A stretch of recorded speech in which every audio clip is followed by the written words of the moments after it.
दुर्ग जिले की राजनीति में एक बड़ा भूचाल उस समय आया है जब नामांकन दाखिले का आज आखिरी दिन था और आज जोगी कांग्रेस के सुप्रीमो अमित जोगी अचानक दुर्ग पहुंच गए।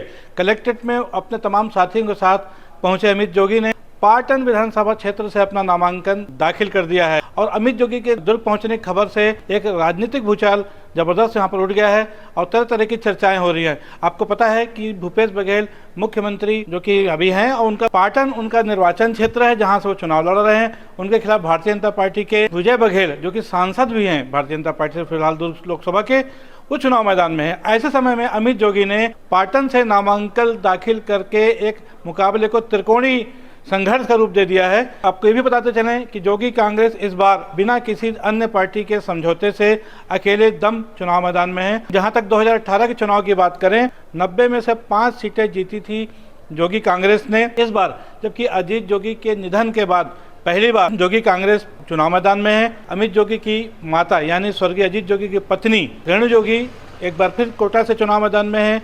वहीं पर अमित जोगी की पत्नी ऋचा जोगी अकलतरा से चुनाव मैदान में है और स्वयं अमित जोगी जो कि जोगी कांग्रेस के सुप्रीमो हो, जिनके बारे में चर्चा थी कि वो शायद कटघोरा से चुनाव लड़ सकते हैं, लेकिन क्योंकि कटघोरा वो क्षेत्र है जो कि अकलतरा और कोटा दोनों से करीब था, तो ये माना जा रहा था कि दोनों सीटों को बैलेंस करने की स्थिति से दोनों सीटों में तालमेल भी बना रहेगा। ऐसा कुछ था कि कटघोरा उनके लिए एक सीट हो सकती है। लेकिन आज जब दोपहर में अचानक लगभग 2 बजे के आसपास जब जोगी दुर्ग पहुँचते हैं तो वहाँ मौजूद तमाम राजनीतिक और पत्रकारिता से जुड़े हुए लोगों ने जब देखा तो एक खलबली मच गई और निसंदेह अमित जोगी के पाटन से चुनाव मैदान में उतरने से राजनीतिक सरगर्मी जबरदस्त हो गई है।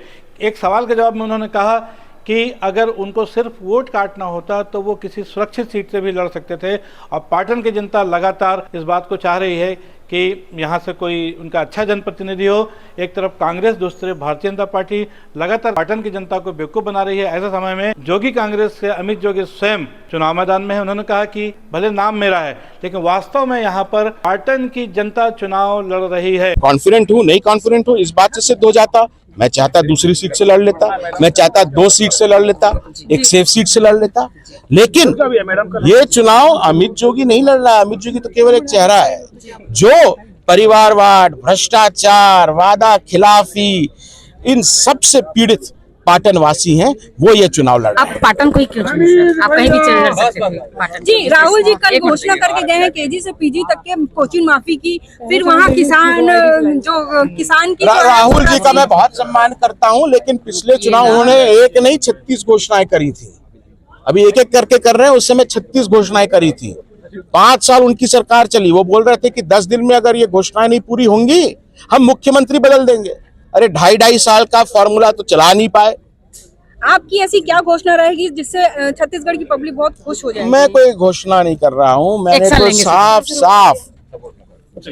100 रुपये के स्टैम्प पेपर में एफिडेविट दाखिल किया है जिसपे मैंने कहा है मेरी लड़ाई न कांग्रेस के खिलाफ न भाजपा के खिलाफ, मेरी लड़ाई केवल और केवल गरीबी के खिलाफ।